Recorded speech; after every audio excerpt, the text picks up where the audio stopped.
বইওয়ালা আর একটা নতুন ভিডিওতে আমাদের প্রত্যেককে স্বাগত। দেখতে দেখতে বাংলা নববর্ষ ক্রমশ ফিকে হচ্ছে, তার রং নতুনটা ফিকে হচ্ছে, কিন্তু জীবন কোনোদিন ফিকে হয় না। আসলে জীবন সর্বদা বহে যায়, বহুমুখী এবং তা নানান রঙের ছটায় রঙিন হয়ে থাকে। আজকের আমি যে বইটা নিয়ে আলোচনা করতে যাচ্ছি তার আগে একটা কথা বলে দিই। আসলে আমরা মানুষকে বিচার করি কেবলমাত্র তার বাইরের রূপটার দিক থেকে, অর্থাৎ সে মানুষটা বাইরের দিকে কেমন, সে দেখতে কেমন এবং বাইরের সর্বসমক্ষে তার যে কার্যক্রম সেটাকে দেখেই কিন্তু আমরা কোনো মানুষের বিচার করি।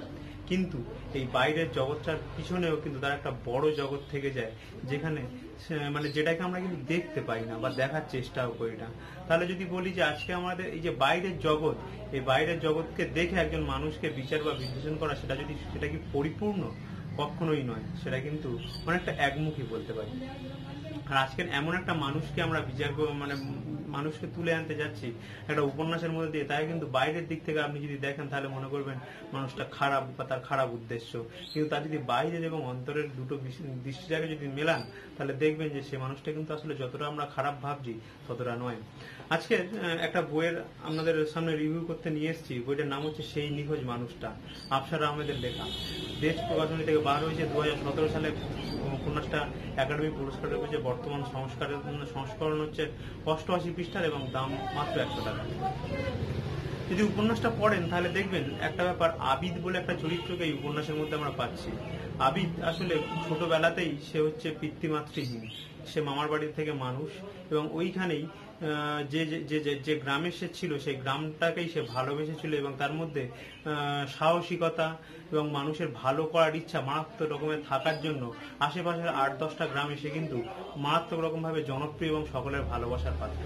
তো এই আবিদের বাল্য জীবনটা যে গ্রামে কেটেছিল, সেই গ্রামে কাটার পরে আমরা দেখি যে তার সঙ্গে জুলেখা বলে একটা নারীর একটি প্রণয়ের সম্পর্ক হয় এবং তাদের মধ্যে বিয়েও স্থির হয়। কিন্তু বিয়ে হওয়ার মাত্র 2 দিন আগে আমরা দেখি যে আবিদ হচ্ছে নিখোঁজ এবং বেপাত্তা, তার কোনো টিকি খুঁজে পাওয়া যায় না। শেষ পর্যন্ত তাহলে কি জুলেখার বিয়ে আটকে যাবে? শেষ পর্যন্ত জুলেখার বিয়ে আটকে যায় না। জুলেখার আলাল বলে অন্য একটা চরিত্রের সঙ্গে তার বিয়ে হয় এবং যখন বিয়ে হয়ে যাওয়ার পরে তার একটা পুত্র সন্তানও হয়। এরকম একটা পরিস্থিতির মধ্যে দিয়ে বেশ কিছুদিন পরে আবার আমরা খুঁজে পাই আবিদকে, সে তার নিজের পুরাতন গ্রামে ফিরছে। এইরকম একটা প্রেক্ষাপটের মধ্যে দিয়ে উপন্যাসের শুরু এবং উপন্যাসের শেষ পর্যন্ত আমরা দেখি যে সে যখন বেশ কিছুদিন বেপাত্তা হয়ে থাকার পরে সে যখন ফের গ্রামে ফিরছে, তখন প্রতিটা মানুষ তাকে সাদরে সম্ভাষণ করছে এবং প্রতিটা মানুষই তাদের বাড়িতে যাওয়ার জন্য অনুরোধ করছে। এরকম ভাবে জুলেখাও তাকে তার বাড়িতে যাওয়ার জন্য আমন্ত্রণ করেছিল। শেষ পর্যন্ত আমরা দেখি যে আবিদ বিভিন্ন মানুষের কাছে গিয়েছে, বিভিন্ন সেখানে ধর্ম বর্ণ নির্বিশেষে, হিন্দু মুসলিম ধনী দরিদ্র প্রত্যেকটা মানুষের কাছেই গিয়েছে, প্রত্যেকটা মানুষেরই আতিথ্য গ্রহণ করেছে এবং অনেক সে এক ধরনের পরশ পাথরের মতো কাজ করেছে। প্রচুর মানুষের প্রচুর সমস্যাকে সে মিটিয়ে দিয়েছিল। দিয়ে শেষ পর্যন্ত আমরা দেখি যে জুলেখার কাছে যাবে যেদিন, তার ঠিক আগের দিন রাত্রেই আবিদ আবার নিখোঁজ হয়েছে এক অনির্দিষ্ট যাত্রার দিকে। আবিদ যখন নিখোঁজ হয় এবং তারপরে সে যখন ফের উপন্যাসে তার যখন উপস্থিতি আমরা লক্ষ্য করি, তার আগে আমরা দেখি সে বিলাসপুরে কোনো একটা জায়গাতে থাকে এবং সেখানে সে কিন্তু বিয়ে করেছে এবং সেখানেও তার সন্তান সন্ততি রয়েছে। এবং সে যখন ওই বিলাসপুর থেকে নিখোঁজ হয়ে আবার তার দেশের গ্রামে আসছে, তখন কিন্তু বিলাসপুরের যে পরিবার সেখানেও কিন্তু সে কিছু বলে আসেনি, এক ধরনের নিখোঁজ হয়েছে।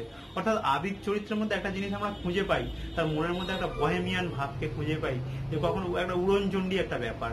কিন্তু এই বহেমিয়ান ভাব কেবলমাত্র কি শুধু আবিদেরই থাকে তা নয়, কিন্তু এই বহেমিয়ান ভাবটা দেখবেন আপনার আমার প্রত্যেকের মধ্যেই কিন্তু কোনো না কোনো রকম ভাবে এই বহেমিয়ান ভাবটা থেকে গিয়েছে। কোনো না কোনো সময় এরকম আসে যখন আমরা চাই যে আমাদের প্রচলিত জগতের সমস্ত আশা ভালোবাসা প্রত্যাশা সমস্ত কিছু ছেড়ে দিয়ে এমন একটা অচেনা জগতে চলে যেতে, যেখানে আমাদের কেউ চেনে না, যেখানে আমি সম্পূর্ণই একা, সেখানে আমাদের প্রচলিত জগতের কোনো বাধা কোনো বন্ধন আমাদের আটকে রাখতে সক্ষম নয়। ঠিক সেই রকমই একটা চরিত্র হচ্ছে আবিদ। আসলে এই আবিদ চরিত্রটা শুধু আবিদ নয়, আমাদের প্রত্যেকের মধ্যেই কিন্তু কম আর বেশি যা হোক করে একটা কিন্তু আবিদ লুকিয়ে রয়েছে। যাই হোক, যদি উপন্যাসের ভিতরে আপনারা আসেন তাহলে দেখবেন আফসারবাবু এই উপন্যাসটার মধ্যে অনেক বাস্তব জিনিসকে খুব সুন্দরভাবে উপস্থাপন করেছেন। উপন্যাসটা যেহেতু একাডেমি পুরস্কার পেয়েছে, সুতরাং তার মধ্যে একটা অন্য সাধারণ গড়পড়তা উপন্যাসের থেকে একটা অন্য ব্যাপার থাকবে, সেটা আমরা আশা করতে পারি এবং আমাদের উপন্যাসে কিন্তু সেই আশা আমাদের মিটিয়েছেন। এই উপন্যাসের মধ্যে একটা দেখবেন ওই যে বিলাল এবং দিলজান মনে একটা চরিত্রকে আমরা পাই, দুটো একটা দম্পতি চরিত্রকে, যারা কিন্তু দেখতে পাচ্ছি যে প্রথমে জীবনে ভালোবেসে বিয়ে করেছিল, তারপর তাদের মধ্যে ভালোবাসার রং কিন্তু ক্রমশ ফিকে হচ্ছিল। তারা স্টেশনে গিয়ে বসবাস শুরু করেছিল, তাদের মধ্যে ভালোবাসা ক্রমশ বিবর্ণ হয়ে যাচ্ছিল। আর এইরকম একটা অবস্থার মধ্যে আবিদ কিন্তু এসে তাদের মধ্যে একটা এই যে ফের ফিকে হয়ে যাওয়া ভালোবাসার মধ্যে একটা নতুন রং ফের তাদের মধ্যে লাগিয়ে দিয়েছিল। এটা আবিদের চরিত্রের একটা স্বভাব বলতে পারেন। আর আবিদের যে বাগদত্তা অর্থাৎ জুলেখার সঙ্গে তারপরে আমরা দেখেছি যে বিয়ে হয়েছে আলাল বলে একটা চরিত্রের, সেটা আবিদের একটা আত্মীয়তার সম্পর্ক হয়, মামার ছেলে খুব সম্ভবত। তো এই যে আলাল এবং জুলেখার যে বিয়ে হয়েছে, সচরাচর ক্ষেত্রে আমরা দেখি সাধারণ গড়পড়তা যে দম্পতি চরিত্র, সেখানে আমরা দেখতে পাই যে এই পূর্ব সম্বন্ধ ধরে বেশ কিছুদিন, মানে বিয়ে হয়ে যাওয়ার পরে বেশ কিছুদিন পরে পূর্ব সম্বন্ধ, তার আগের জীবনে কি ছিল বা আগের জীবনে কার সঙ্গে কি প্রণয় ছিল, এটা নিয়ে একটা গন্ডগোল বা মানে ঝামেলা হয়, এটা স্বাভাবিক। কিন্তু আমরা দেখি যে এই উপন্যাসের ক্ষেত্রে আলাল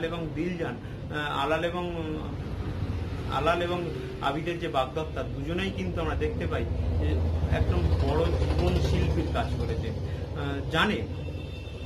আলাল জানে যে তার স্ত্রীর মনে কখনো কখনো আবিদ এসে শীত কাটে, আবার জুলেখাও জানে যে সত্যি তার মনের মধ্যে কখনো কখনো আবিদের জায়গা এখনো বর্তমান, কিন্তু এটাকে সে তার সংসারে, মানে এই যে ঘটনাটা, সেটা কিন্তু তার সংসারের উপরে ভারী হতে দেয়নি। সে সবকিছুই করেছে, জীবনের সমস্ত চাওয়া পাওয়া আশা প্রত্যাশা সবকিছুকে মিটিয়ে তারপরে কিন্তু সে নিজের স্বামীর প্রতি একটা মানে নিজস্ব যে ভালোবাসা এবং শ্রদ্ধা সেটা রেখেছে। আর এই উপন্যাসের মধ্যে আর একটা বড় চরিত্রকে পাই, এটা খুব বৈপ্লবিক চরিত্র, সেটা হচ্ছে মুকুন্দ এবং মালতী। এই দুটো চরিত্র আমাদের পরিচালিত বা মান্য সমাজের সীমা যেখান থেকে শেষ, সেখান থেকে এই মুকুন্দ বা মালতী চরিত্রটা শুরু হচ্ছে। তারা দুজনে আসলে পারিবারিক সম্পর্কের, তাদের একটা পারিবারিক সম্পর্ক থাকার জন্য তারা যখন ভালোবেসে বিয়ে করেছিল, তখন সমাজ কিন্তু তাদের মেনে নেয়নি। কিন্তু সমাজ মেনে নেওয়ার না কারণে তারা কিন্তু একটা শ্মশানে বসবাস করেছে, শ্মশানে থেকেছে। সেখানে সমাজের সঙ্গে তারা সম্পূর্ণরূপে সম্পর্ক রহিত। এই শ্মশানে যখন থাকে, তারা শ্মশানে নিজস্ব একটা তাজমহল তারা গড়ে নিয়েছিল। কিন্তু আমাদের প্রচলিত মান্য সমাজ তাদের মান্যতা দেয়নি, দরকার নেই মান্যতা দেওয়া, কিন্তু তারা মনের দিক থেকে যথেষ্ট রকমের একে অন্যের পরিপূরক ছিল এবং একে অন্যকে মারাত্মক রকমের ভালোবাসত এবং শ্রদ্ধা করত। সে কারণে আমরা আসলে বলি যে আমাদের প্রচলিত বা মান্য সমাজের মানুষকে থাকতেই হয়। আসলে মানুষ তো সমাজবদ্ধ প্রাণী, কিন্তু এই সমাজের বাইরে গিয়েও যে কখনো কখনো মানব চরিত্র জয়ী হয়, কখনো কখনো তারা সুখী হয়।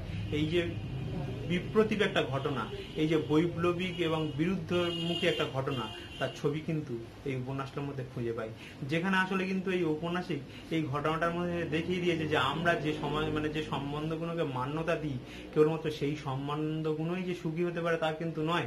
আমরা যে সম্বন্ধগুলোকে মান্যতা দিই না বা যেগুলোকে আমরা অবৈধ হিসাবে ঘোষণা করি, এমন সম্পর্কও কিন্তু নিজেদের যদি মনের দিক থেকে তারা ঠিক থাকে, তারা কিন্তু যথেষ্ট সুখী হতে পারে।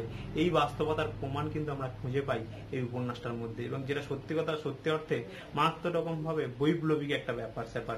যে এখনো পর্যন্ত আমাদের প্রচলিত মান্য বা বাংলা, মানে হিন্দু সমাজ বা বাঙালি সমাজ আসলে এই জাতীয় ঘটনার ক্ষেত্রে নাক কুচকায়, কিন্তু সেখানে কিন্তু সেই নাক কুচকানোর বিরুদ্ধে এক জোরালো সওয়াল করেছেন ঔপন্যাসিক তার এই উপন্যাসের মধ্যে। মোটামুটি ভাবে অল্প, মানে খুব একটা বড় উপন্যাস না, ছোট উপন্যাস। আপনারা যদি পড়েন তাহলে দেখবেন যে আমাদের প্রচলিত এই বর্তমান সময়ের বেশ কিছু জ্বলন্ত সমস্যা এই উপন্যাসের মধ্যে স্থান পেয়েছে, এবং সে উপন্যাসটার মধ্যে শুধুমাত্র জ্বলন্ত সমস্যাই নয়, সেই সমস্যা অতিক্রমণের যেন একটা ছবি কিন্তু আমরা খুঁজে পাচ্ছি উপন্যাসটার মধ্যে।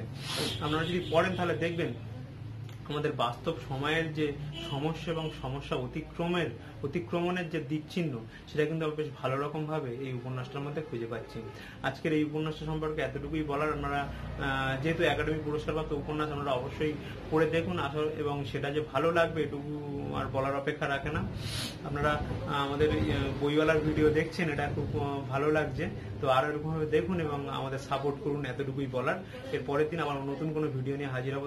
ততক্ষণের জন্য সকলে ভালো থাকবেন এবং সকলকে অশেষ ধন্যবাদ।